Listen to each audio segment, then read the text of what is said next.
will be decided during this game. I programmed it, so if anything goes sideways, it's Enja's fault. I mean, it's my fault. And I intentionally made this more difficult. Enja and I brainstormed on the themes, and she came up with 3 of the 4. So there's usually 3 rounds, and then the winners of each round compete in the 4th round. We're doing it differently today for the championship. And by the way, only the people who have previously won the top of games last year are competing. Everybody else stay with us, cheer them on, and you will have a chance to win something as well. Because if I remember, and I will, I'll throw out some pop quiz questions just for you folks, not the competitors. And the first one to answer correctly in the chat for each of those questions will get their choice of a Drum Talk TV shirt. We've got like 2-3 dozen different designs.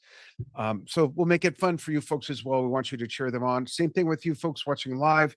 You follow the breadcrumbs in the post, click on the link, join us right here, right now. Just like Lawrence Welk would say, where's my bubble machine? And you have a chance to just cheer them on, and we're not going to reset each round. Once you start, your points start accumulating from round 1 to round 2 to round 3 to round 4, and at the end of round 4, which strangely enough is the most difficult round, for all I know, someone out there is going to crush it. It'll be their easiest round. Everything's hard unless you know how to do it, right? So the one with the most points at the end is ultimately the winner. You're not going to log out in between rounds like we usually do.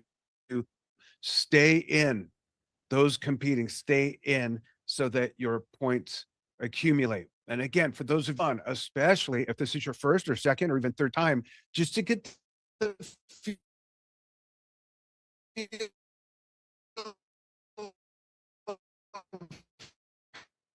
how this goes, because and our next game is in 2 weeks. It's on the 20th. It's going to be the first game of the 2026 season.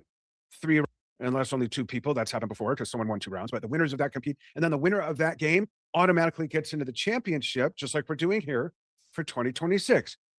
Oh, and another thing, we're not going to have prize wheels like we normally do. We have a prize package. Oh, I forgot to get something. Let me go grab something. I'll be right back while I play this. Let's see if it opens in the right spot. Yeah, I'll be right back.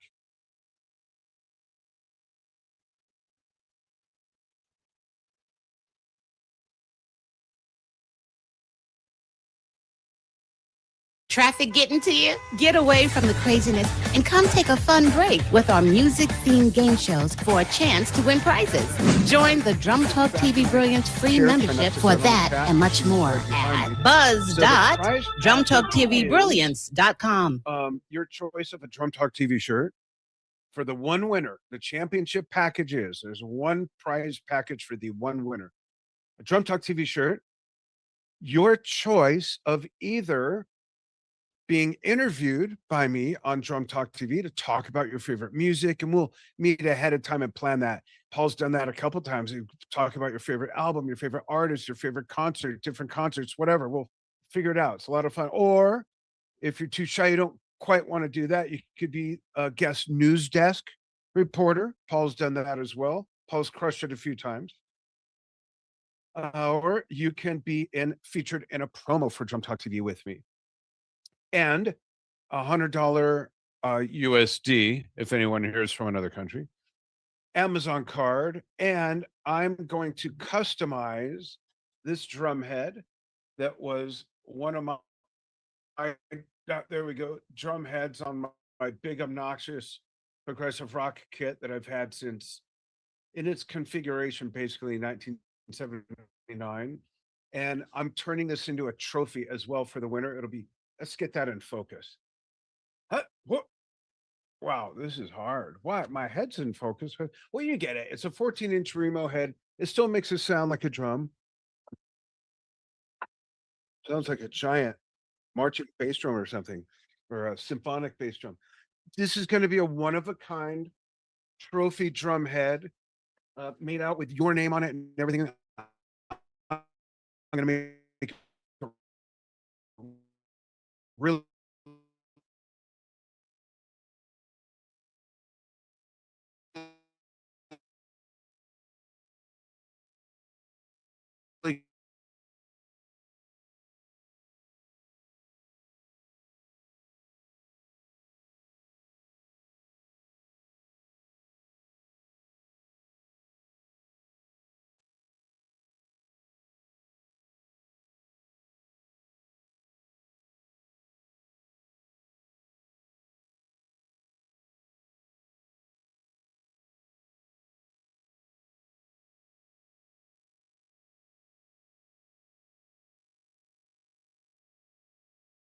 just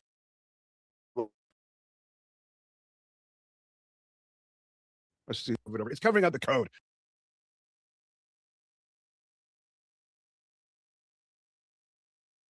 All right, I'm gonna just open one other screen on my phone.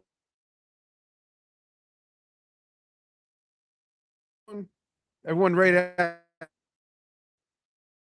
have some fun and be challenged with some music trivia? It's gonna be a blast. Here we go. And Happy New Year, everybody. And thanks for all your support and everything you've done.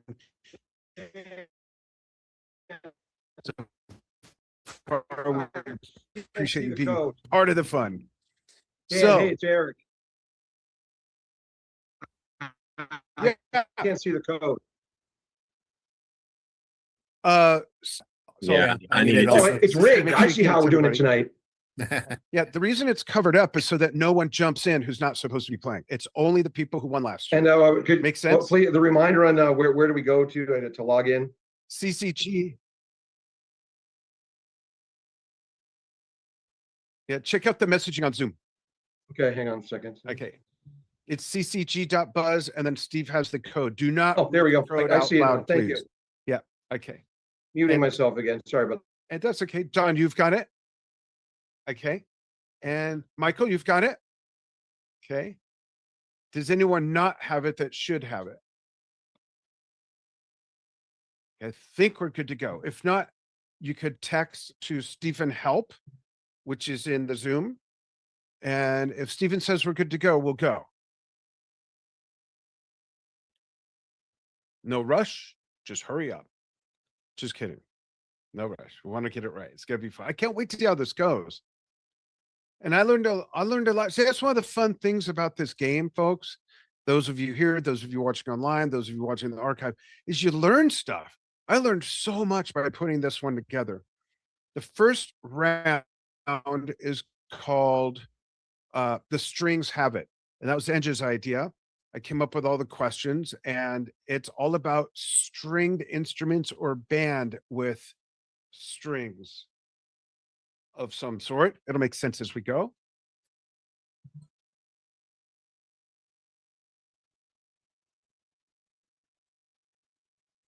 Okay, so I think we're good.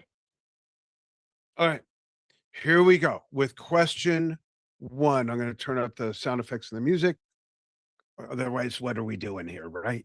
Here we go. First question. Which guitarist, whoops, I can't see that. Yeah, which guitarist played the iconic solo on Steely Dan's Reelin' in the Years in 1972?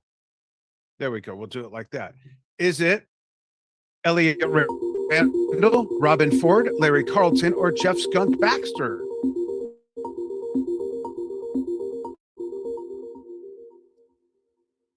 All right, we're off and running with the first question. Let's see how those guesses pan out. A little bit of everybody, which means someone's guessing, and that's okay.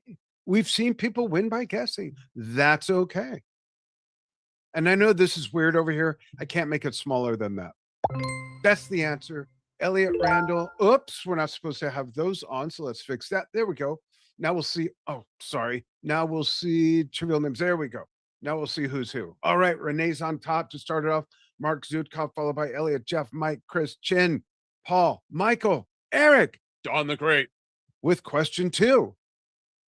Before forming Led Zeppelin, Jimmy Page was best known in the UK as a producer for Decca Records, a blues club guitarist in London, or a top session guitarist on Pop Records. Pop has such a broad meaning nowadays. There's your guesses. No one voted for a producer at Decca Records, so I'm sorry to tell you that the answer is top session guitarist on Pop Records. Pop. Who can tell me who's not a contestant? We have people here that are not contestants, right? Good. Who can tell me? Put it in the chat. The first one to answer correctly gets the shirt. Who, not who came up with the name pop, but how'd the word pop music come about? What does that stand for? Let's see who's got it. Non-contestants only. Jeffrey Lang. Jeffrey Lang got it right. It's short for popular music, which is like almost everything now, if you think about it.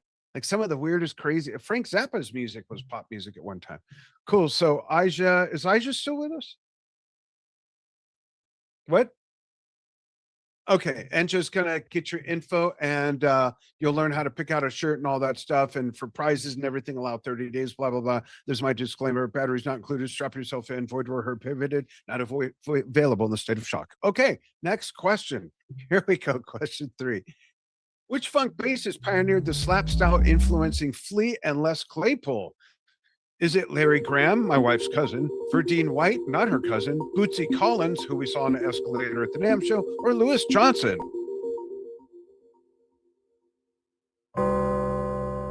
Ooh, split almost right down the middle between Larry and Bootsy. I wonder if Bootsy's his birth name. Probably not. Bootsy is, but Collins isn't, right? It's Collins Shineskyism. It's Larry. There we go. Elliot's on top. Look at the point gap. Wow. Anything can happen. Remember, your points accumulate through all 4 rounds. So bring it. Guess if you need to. People have won by guessing. Here we go. Question 4. Electric Light Orchestra was formed with the specific goal of continuing the Beatles' use of orchestral strings in rock music, writing classical symphonies with electronic guitars, recreating the Beatles' Sgt. Pepper's Live, or replacing brass sections with synthesizers. Ugh, that was a mouthful. I don't even have to really read those, right? Oh, not Sgt. Pepper's. Guess what? Boing, boing, boing, boing. It's the Beatles' use of orchestral strings. And wow, talk about heavily influenced, right? Elliot jumps on top. Where'd Renee go? Renee dropped all the way down to 9. But again, anything can happen. You'll hear me say that over and over. And for round 4, I think we'll all vote maybe. For round 4, maybe we'll do the kooky names. Yeah, maybe we'll do that. That way no one will know who the winner is till the very end. Which band featured a violinist as core member defining their folk rock and prog fusion sound? Was it Curved Air, Fairport Convention, Jethro Tull, or Steely Eye Span?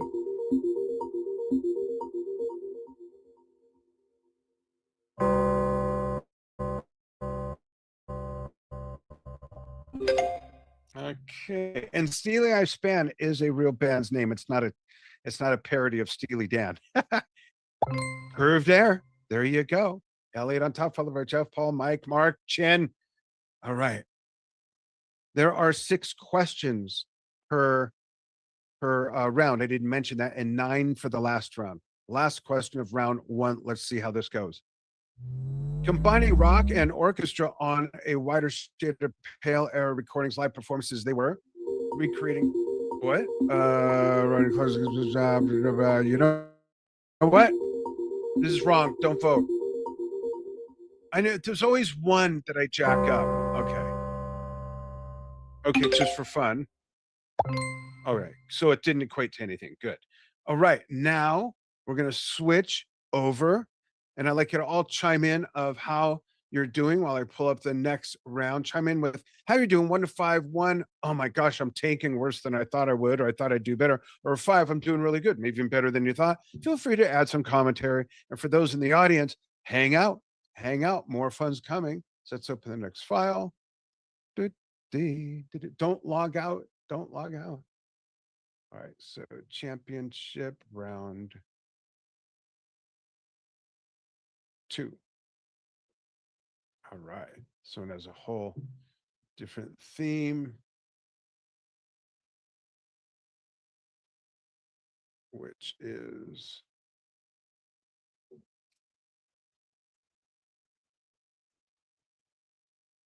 all right. This was also Enge's idea.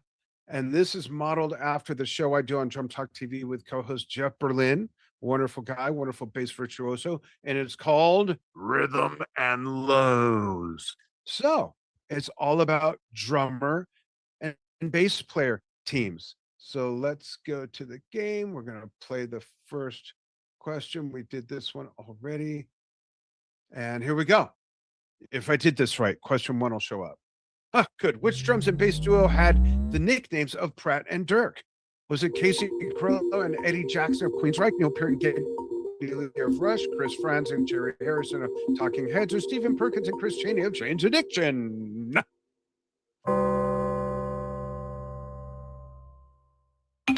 Ooh, bam! Neil is Pratt, Geddy is Dirk. There you go. Elliot still on top. Cool. Glad no one logged out. Your points are still accumulating. Anything can happen. Relax, breathe, let the answers come to you if you don't know them. Next question, 2 of 6. Round 2, James Jamerson locked with what Motown drummer on hits like What's Going On and My Girl? Benny Benjamin, Earl Palmer, Richard Pistol, Allen, or Uriel Jones? You have 3 seconds. Let's see those guesses. A little bit of everything. And the answer is Benny Benjamin. Is his name Benjamin Benjamin? I guess so. Guess it could be. All right. Elliot's still on top, crushing it. Wow. Elliot either studied up or he's tapped into my system here. I'm not sure.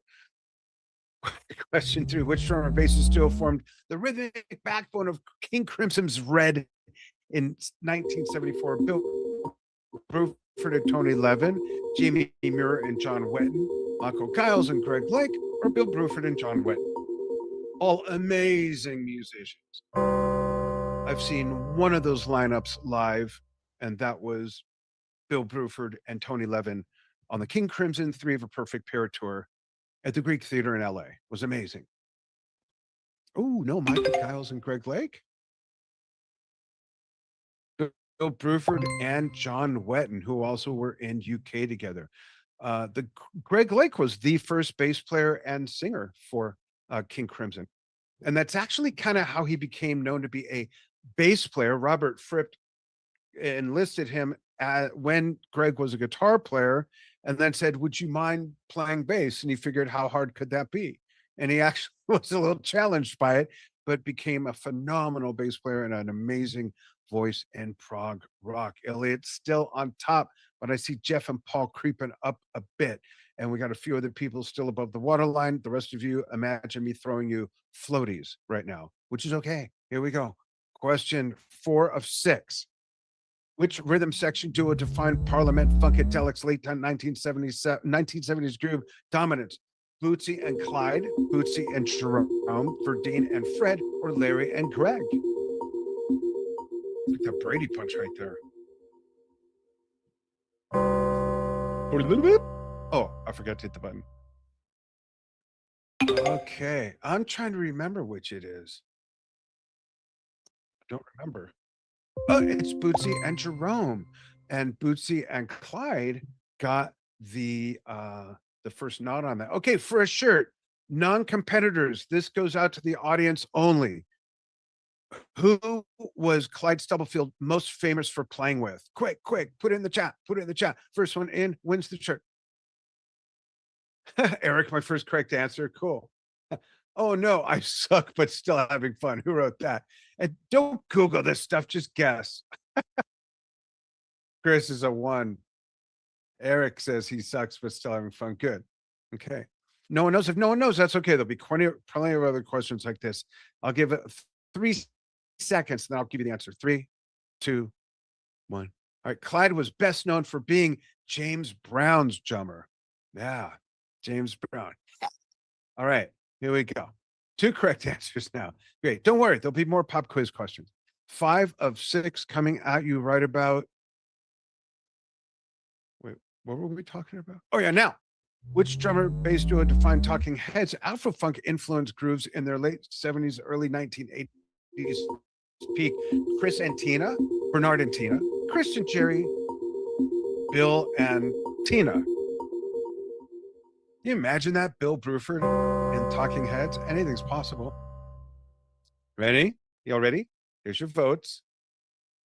Let's see which it is. It's Chris, Franz, and Tina Weymouth. There you go.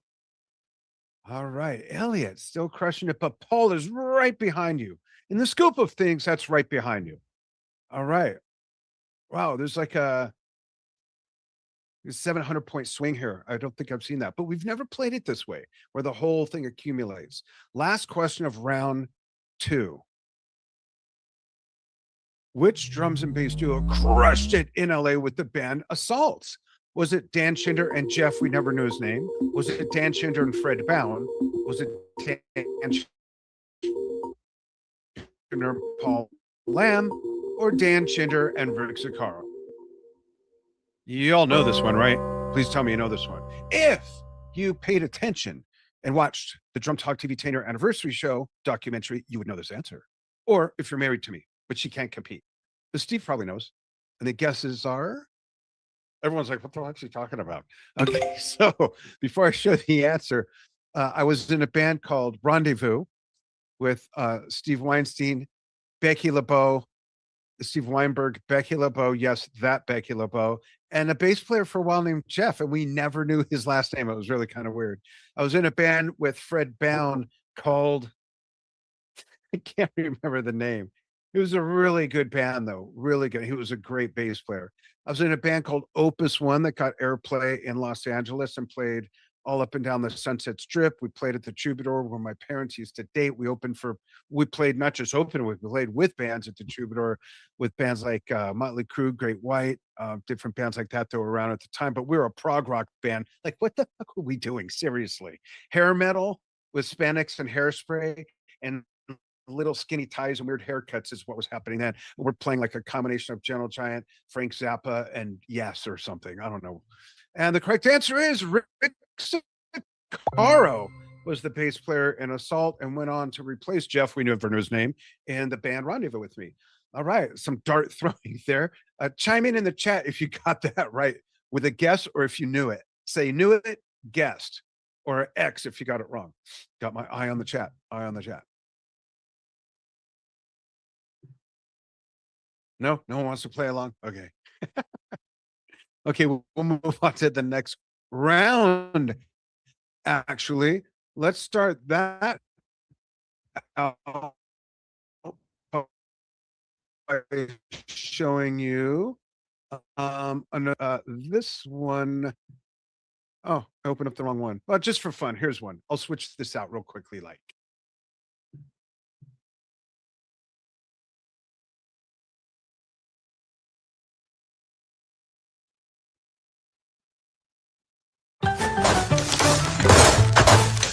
Stay, get away from the craziness, and come take a fun break with our music-themed game shows for a chance to win prizes. Join the Drum Talk TV Brilliance free membership for that and much more at buzz.drumtalktvbrilliance.com. Okay, we're going to do that. We're going to get rid of this. Before we start, just a couple other quick announcements. Tomorrow is a really big day. Give me one sec.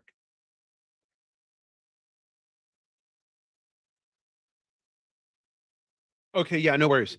What were we talking about? Oh yeah, tomorrow is Drum Talk TV's 13th year anniversary, and I'm going live twice tomorrow. Let me stretch that out. Bear with me. Let me see if that'll let me do this. Yes, it will. Okay, so tomorrow, if you're available, if not, watch it on the archive. I'm going live twice. The first time at noon Pacific, 3 p.m. Eastern, 8 p.m. UK, and I'm going to share some stories about our 13 years. I'm going to show some things that are in our premium level membership site that only premium members have access to, and it's a few fun fact segments of big artists who, at the end of interviews, I ask them what they like to do outside of music. There's some really fun stuff there. We got Roger Earl, Carl Palmer, some really big artists, Cindy Blackman Santana. So that'll be fun. And then at 2 p.m., 5 p.m., 10 p.m., respectively, in those different time zones, paying homage to one of my biggest influence and favorite drummers, Neil Peart, as it is also the anniversary of his passing from the year 2020. Can't believe that was 5 years, 6 years ago already. That does not make sense. That's just crazy.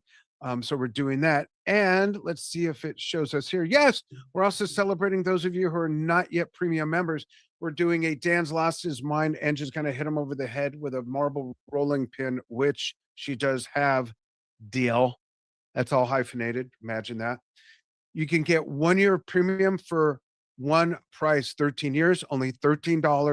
$13, you get a whole year of premium. We'd love for you to be in there. And we've got several new different types of games we can earn, we'll do on your own time, points, badges, all kinds of rewards that are in development right now. And the people who are on board first, by the time those come out, get to beta test it with us as well and win prizes when we ask questions about the experience and everything like that. So we'd love for you to join us for that shizzle. Okay, ready to play round 3, 6 questions. Then we go on to the difficult deciding round, person with the most points with 9 difficult questions. But for now, here we are. Ready? Okay, here we go. This bloke resented the fact that people referred to him as a singer first and a drummer second. This is drummers who are also known as lead singers. Was it John Weathers of Gentle Giant, Roger Earl of Foghat, Phil Collins of Genesis, or Stuart Copeland of the Police? Forgot to take those letters off when I was building this.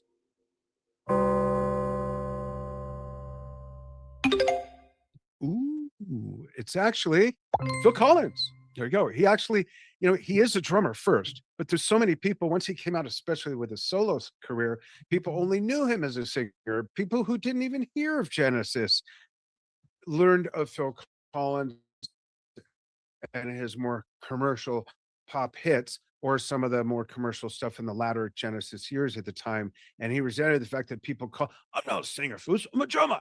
Anyhow, hopefully he didn't get too curmudgy about that. But let's see how those points are looking. Elliot still on top. Wow. Followed by Paul, Jeff, Chin, Mike. Okay, people, get your act together. Just kidding. Here we go. Question 2. Which drummer did lead vocals while fronting the band The Weight during live performances? Was it Levon Helm, Richie Hayward, Don Henley, Ringo Starr? Backwards would be the Beatles, the Eagles, Little Feat, or the band. Dun, dun, dun, dun, dun. Oh, wow. A lot of people voting for Levon, who was one of the first very well-known lead singing drummers, Levon Helm. There's a great video that we post maybe once a year that almost always goes somewhat viral. And there's no spectacular playing in this drumming, but it's Levon explaining the physiology of singing while playing drums and his whole science of that. It's really neat. It's cool. The late, great Levon Helm, that is. All right. That gap is widening between Elliot and Paul. So let's see how this goes. Everything can change with even the last question. Question 3, here it comes. Which drummer vocalist led Grand Funk Railroad on its Like We're an American Band? It is Mitchell, Cozy Powell, Don Brewer, or Carmine Appice. 4 seconds. This is kind of an easy one, I think. If you know it, like everything else, right? Like my dad used to say, everything's easy if you know how to do it, including flying a plane. It is the Brewer, Don Brewer. There you go. Wow. I think Paul gained a little bit more of an edge. So did Jeff. Chin is watching the old TV show Room 222. Some of you are old enough to know what that was, right? First time I saw a white guy with a fro, I think. All right. Question 4. True story. Which funk drummer was also the primary lead vocalist of The Meters? George Porter Jr., Leo Nascentele, Art Neville, or Zigaboo Modeste? I've got his signature on a drum head back here behind me, actually. No one for George. Okay. The answer is Zigaboo. Yep. Lead singer and the drummer. Not just part time, not just certain songs, not just when they're live. He was the lead singer. Cool. All right. Wow. Elliot, way out in front. How are you doing this? Hey, some people just know their bleep. All right. 2 more questions in this round. Which drummer vocalist fronted a band blending funk, punk, and alternative rock in the 80s to 90s? Was it Bud Goff, Stuart Copeland, David Loverberg, or Sheila E? Or Lovering, David Lovering, sorry. David Loverberg was an ice skater. Don't ask me how I know that. Oh, a little bit of everybody. Throw them darts, throw them darts. And the answer is...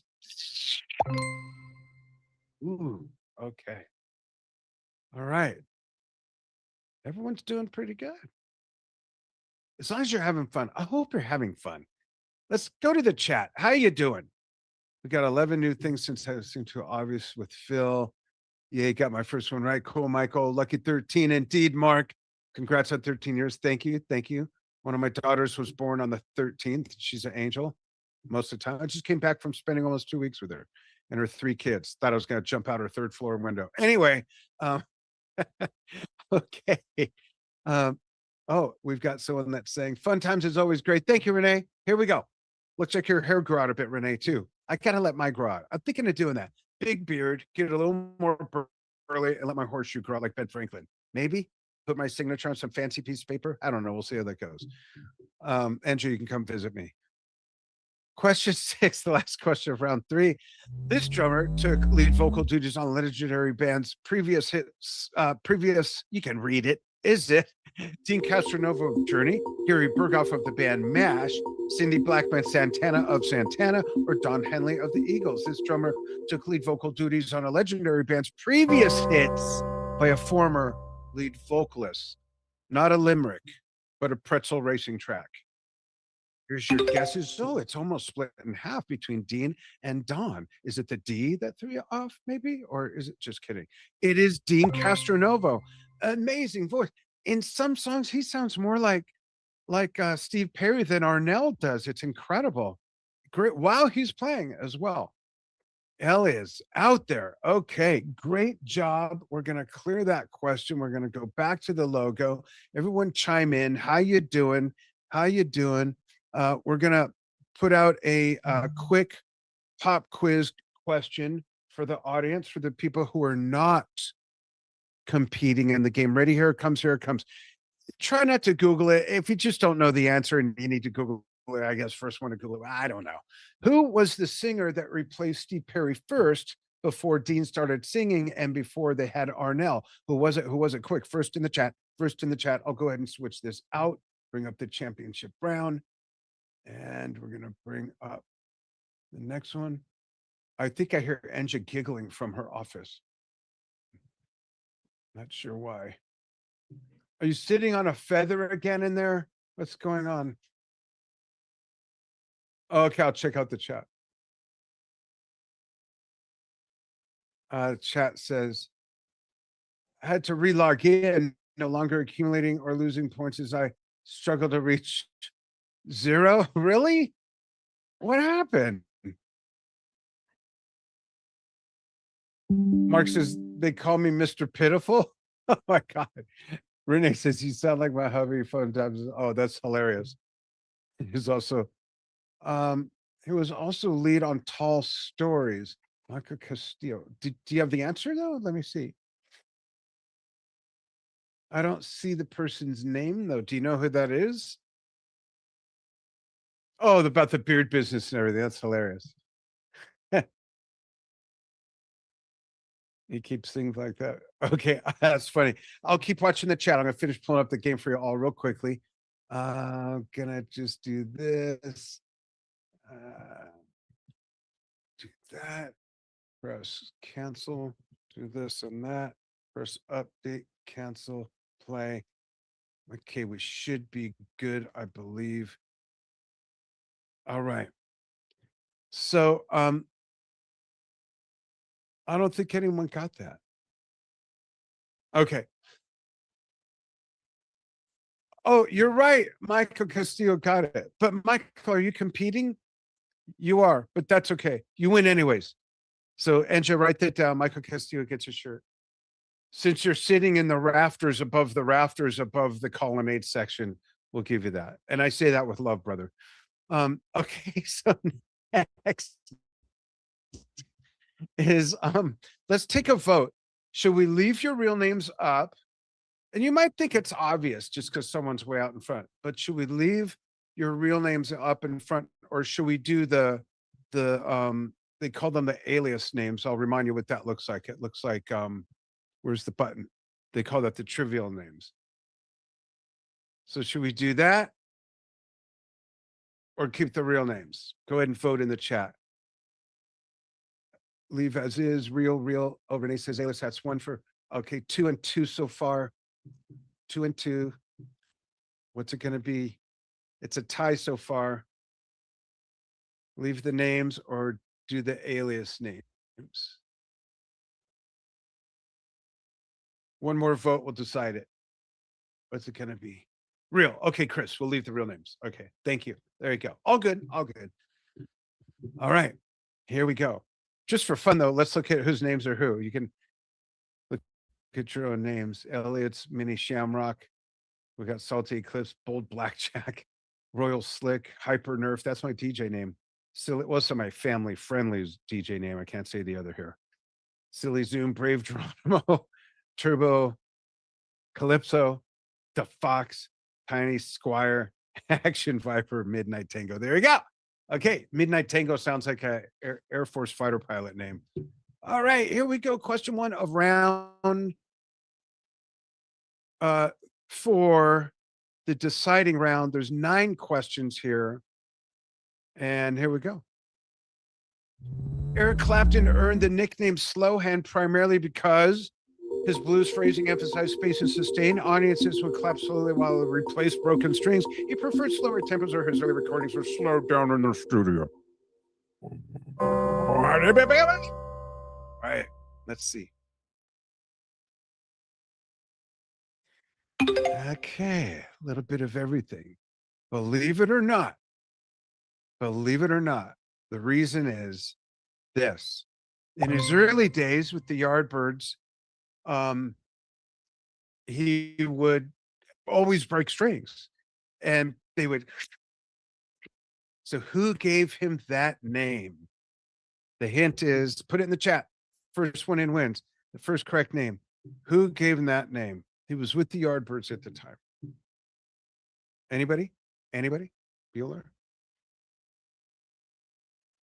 Giorgio Gamelski, who was, go ahead, Mark, tell everybody who that was.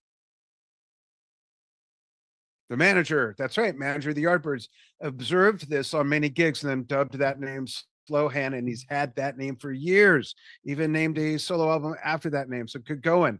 Nice. Elliot still on top, followed by Jeff Paul Chin, Mark, Don, Mike, Eric P, Renee, Eric P again. Oh, because, okay. Chris, so I think Angela's keeping track, she said. I think I heard that, which was weird. I can't hear anything. Michael Castillo. Okay, folks, having fun. I hope you're having fun. Championship at stake here. Question 2 of 9. Here we go. On your mark, get set, boing. Which fretless basses played on Paul Simon's Graceland contributed to its distinctive feel? Was it? What? Don't vote. Oh man. How'd that happen? I tested this too. All right. It was, I'm trying to remember. I remember what some of the choices were. It was Pino Palladino. Yeah. Okay. Here we go. Next question. Sorry about that. I know you didn't vote. Okay. Question 3. Here we go.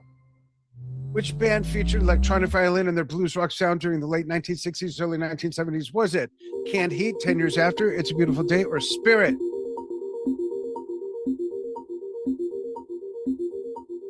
And I see a couple people joined or are joining. Stephen will give them the heads up of what's going on. Votes. Answer. It's a beautiful day. A lot of people aren't even aware of that band. So if you got that right, good on you. Okay. Wow. The leaderboard is not changing a lot. Anything can happen. There's still 6 more questions. What's so funny over there? It's like 30 feet away and I can hear her laugh. The singer-songwriter composed playing drums on each album he recorded. Was it Steve Smith, Neil Diamond, Engelbert Humperdinck, or Stevie Wonder?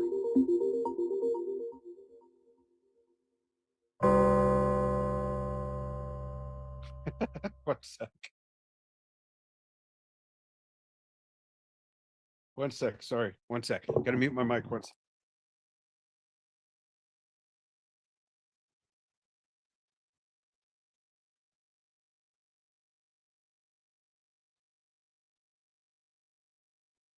I had a window open that closed that I needed open. Okay. Where were we? Oh yeah, question 9. Here we go. Just kidding. Here's your guesses. All right. Nothing for Steve Smith of Journey and his own project now. Neil Diamond, Engelbert Humperdinck, or Stevie Wonder. It was Stevie Wonder has played drums on every one of his drums and has composed for other people as well. So for a shirt, those of you not competing, but those of you in the audience, for a shirt, real quick, who or what is Engelbert Humperdinck's real name? Go. Put it in the chat. First one in wins a shirt. 5 more seconds. 4, 3, 2, 1. Anyone caught it? My microphone's on, right? Yeah, it is. Okay.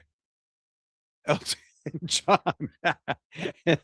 No, don't keep us in suspended. Mark's got it. It was Jerry Dorsey. Jerry Dorsey. Yeah, I would change my name too to something like Farley Fartenheimer or Emil Zilch or something. Yeah. Okay. All right. Mark, get his info. He gets to pick out a shirt. All right. Like I said, allow 48 days for delivery. Okay. Next. Question 6 of 9, even though one didn't count. Hope everyone's still having fun. Here we go. There it is. Artist known as a singer who started as drummer, co-founder the band Time with Prince. Was it Floyd Sneed, Philip Bailey, Greg Errico, or Morris Day?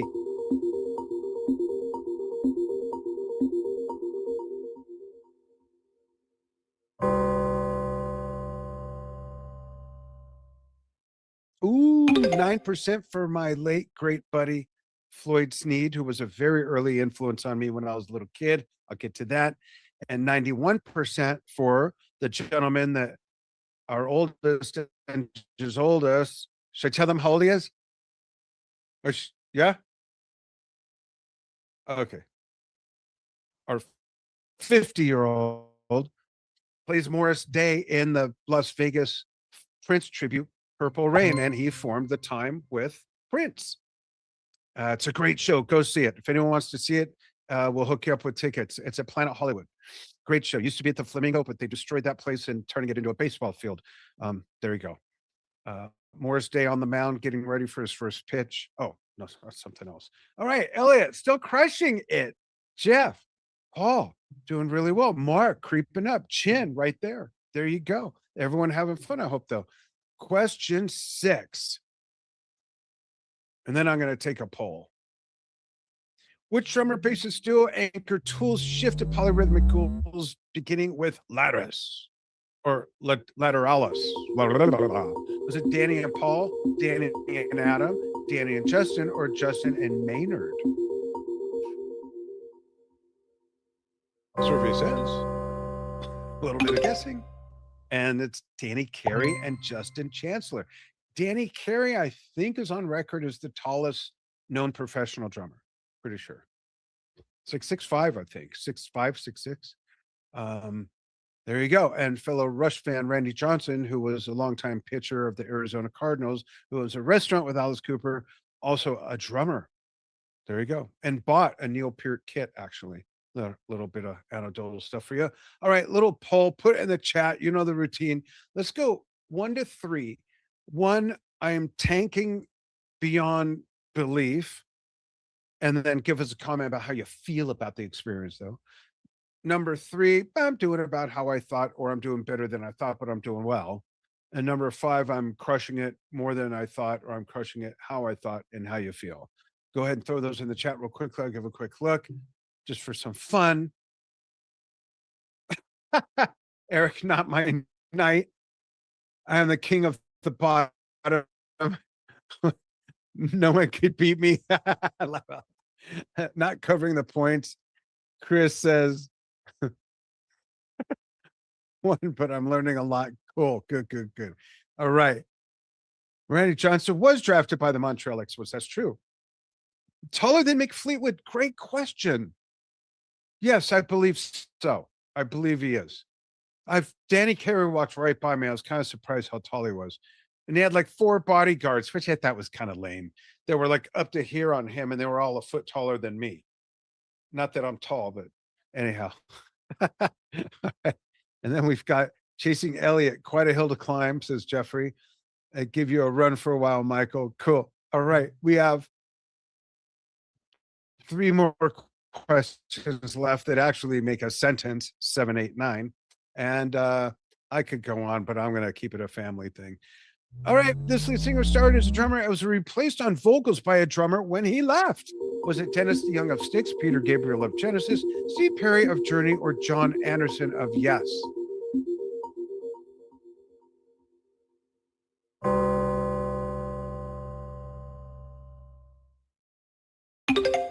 There's your guesses. Okay. Everyone knew John is not a drummer. He bangs on stuff once in a while, though, and plays pretend guitar. Sorry, John. There he goes. Peter Gabriel, Genesis, obviously replaced by Phil Collins, who was the drummer who became a lead singer. The little asterisk means I have one more pop quiz question for the audience, hanging out, cheering everybody on, having fun, hopefully getting a feel for the game, because the next one's on the 20th, and the theme is debut albums. First new game of the season, first month of the year. It's about first albums. It's going to be great. Okay. So my trivia question for this is, see who knows this seriously. The honor system. The honor system has failed us in other ways of life. Hopefully it works right here. Phil Collins was which number drummer to join the band Genesis? Put it in the chat as quick as you can. Which number drummer was he? First, second, third, fourth, or fifth? Oh, I know you're Googling it now because you're taking too long. Oh, there's 2 guesses. Eric got it right. He was the 4th drummer. The most famous previous drummer was John Mayhew, who played on the album right before Phil joined, which was Steve, help me out. Was that Foxtrot, or was it I'm having a brain fart, but I know he was the 4th drummer. Steve will look it up and chime in. I don't remember if it was Foxtrot or the one right before Foxtrot. Mick Fleetwood is 6'6". Oh, how tall is Danny Carey, if you don't mind being our research associate for a moment there, Eric? Since you do it anyways for your own awesome podcast. 6'5". Also, I am wrong, although I believe with the youth and gap between Danny Carey's age and Mick Fleetwood's, Mick might be slouching a little bit, and now Danny's taller. Some points. The album. Go Trespass. That's right. Trespass, not Foxtrot. It was Trespass, which has some awesome tracks on it. John Mayhew, but 6, 7 inches in ice skates. Mick has begun his old man gravitational descent. Yeah, I watch his videos on TikTok and Facebook. Stop being taller than me. Norm in A Hard Day's Night. That's hilarious. Good call out. Funny. Eric, here's some points. Give everybody in the chat the name of your awesome podcast. It's called the All Over the Place, Anything podcast. I got that right? He'll put it in. Check it out, folks. It's really good. And then we got 2 more questions to see who can topple. Not that I'm wishing for this. I'm just saying a little competitive anecdotal stuff. Elliot from the top of the hill. And Eric will put that in there. Here comes question 8 of 9. Hold on to your hats. This musician guested on the first Rush album to feature real strings. Was it Eddie Jobson, David Cross, the late great David Cross, late great Robbie Steinhardt, or Ben Mink? So Eddie Jobson of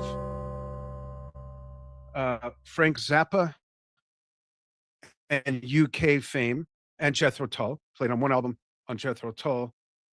This is interesting. He played on one album for Jethro Tull after UK opened for Jethro Tull and Ian grabbed him.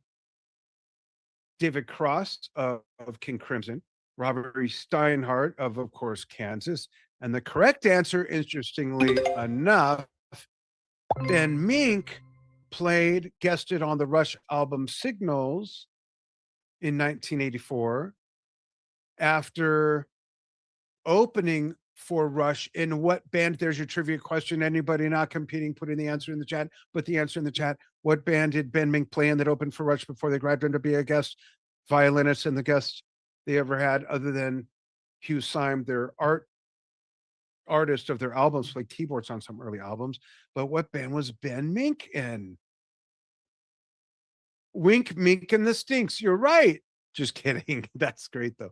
Apparently, reading all those books on Rush didn't give to me a look at good. FM, Renee got it. Renee, FM was a great band I had never heard of.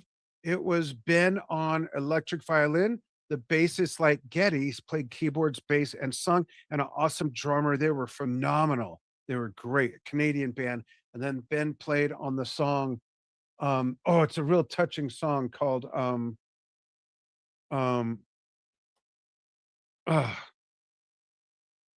Hey Siri, what's Rush song did Ben Mink play on? Ben Mink played electric violin. Losing It. It's a song called Losing It. It gives me goosebumps. It's real emotional. And Ben does this amazing violin solo on it. Very cool. Last question. Mark Renee down for a shirt. She wore her others out or sold them at a yard sale. I don't know. Did you scalp those all those shirts? I'm kidding. I'm messing with you, Nay. All right, here we go. Number nine. Turn me on, dead man. Here we go. Which funk rock band featured 2 lead guitarists trading solos and rhythms interchangeably throughout the 1970s? Earth, Wind, and Fire, Parliament Funkadelic, War, or the Isley Brothers? This is an interesting one.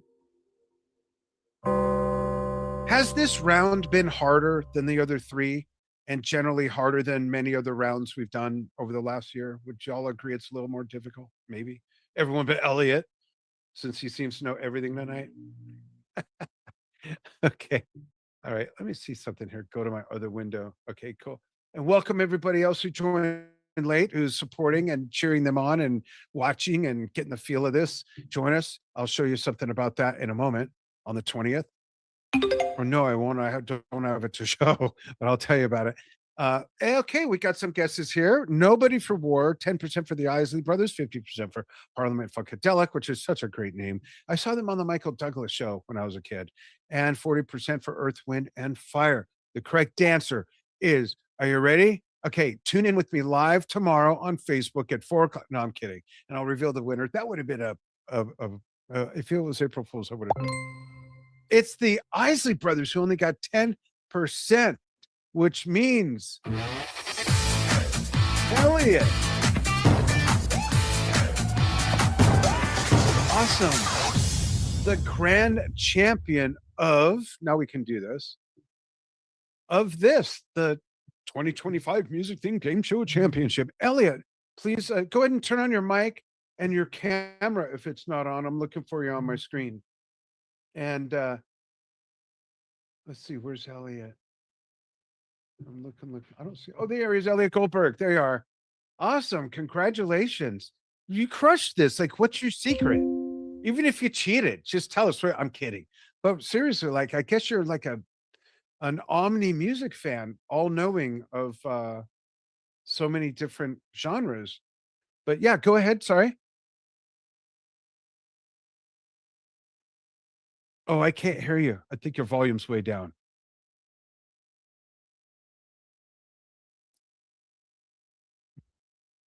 Maybe my volume's way down. Well, oh, there it is, cutting in and out.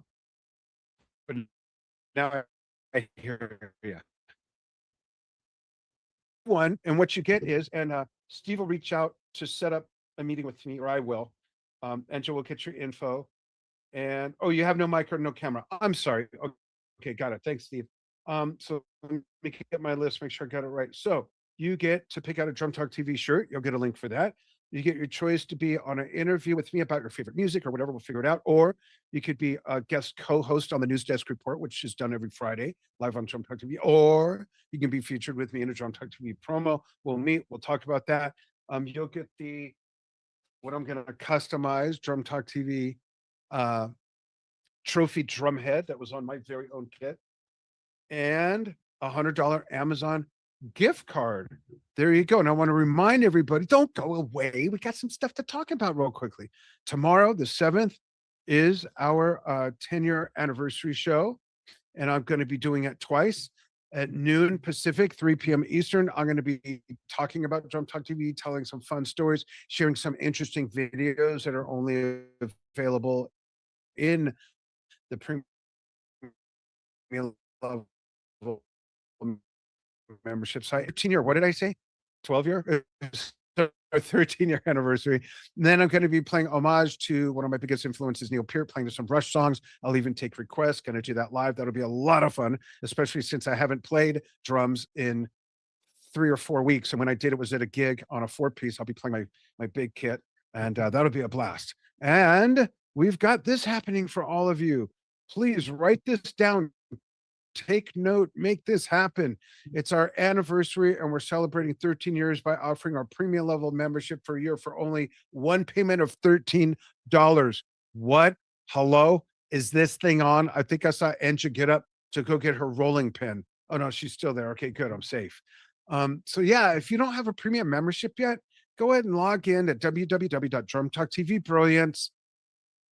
Use the code and you're in. Lots of new perks coming, and that's for anybody who's on board here, anybody who's watching the stream. And I want to thank everybody so much for joining and playing and supporting in 2025. We've got some great stuff happening. Oh, one more thing. Where is it? This guy. Here, I share my screen one more time. I got to show you this guy. Can't believe I tanked on that. Here we go. Les Warner is going to join me Thursday from the Cult. Also, Ronnie Montrose, Bow Wow Wow. Les is a barrel of laughs, good friend. Met him shortly after we moved to Las Vegas years ago, where we don't live now. But Les is going to do an interview, answer your questions about anything. So join me. That's Thursday live for a little bit on Facebook and YouTube, and then only the fan Q&A part in the membership site for premium members. For only $13, you can get in. For $7, you can get a gig pass for that one thing, but the $13 is less than 2 gig passes for 2 events. So join me for that. Check out the Drum Talk TV Facebook page or the calendar at www.drumtalktvbrilliance.com to check out all the events and the different dates set aside for people. And you don't have to be a premium member to do a bunch of the things that are in the site. So come have fun, take a break away from the craziness, the madness, the drama, and all that stuff. And I see Enja on camera looking this way. Did I forget something? Oh, let me share the screen again then. Thank you. And there's the code right there. It's DTTVB13 at www.drumtalktvbrilliance.com. Share your brilliance and admire the brilliance of others. It's literally a virtual playground for all types of music fans. And I have an enormous cat. I can't wait to let out of the bag something big that's in development when it comes to a virtual playground for all types of music fans. Some gamified stuff we're going to be unleashing where you can earn points, badges, different levels. It's going to be a blast. I can't wait. Probably take a couple months before we can start beta testing it, but premium members that are on board at the time will have first shot at being part of the first 25 to 50 people testing it out. Cool. Any questions, suggestions, implications, notifications, donations, anything? Anything, anybody? Anything? No? Okay. Thanks so much, everybody. And happy New Year. Make it a great year. I'm going to check out the chat one last time, see if there's anything there I need to know. Cool, cool, cool, fun stuff here. All right. All right, nice. I love the applause. Congratulations, Elliot. That's great, Jeffrey. Yeah, and congratulations, Elliot. I'll reach out to you and send you a few dates and times to get together. Text Steve through the chat and let him know what time zone you're in, please. And yeah, Steve will find your message. Yeah, Steve's looking now. Thanks for that. Great to see everybody, or your profile image. Either way, great to see you. Thanks. Have a great night, and we'll see you soon. See you Thursday with Les Warner. Thanks, everybody.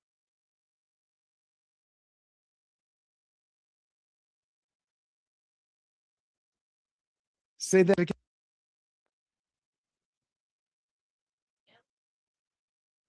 Okay.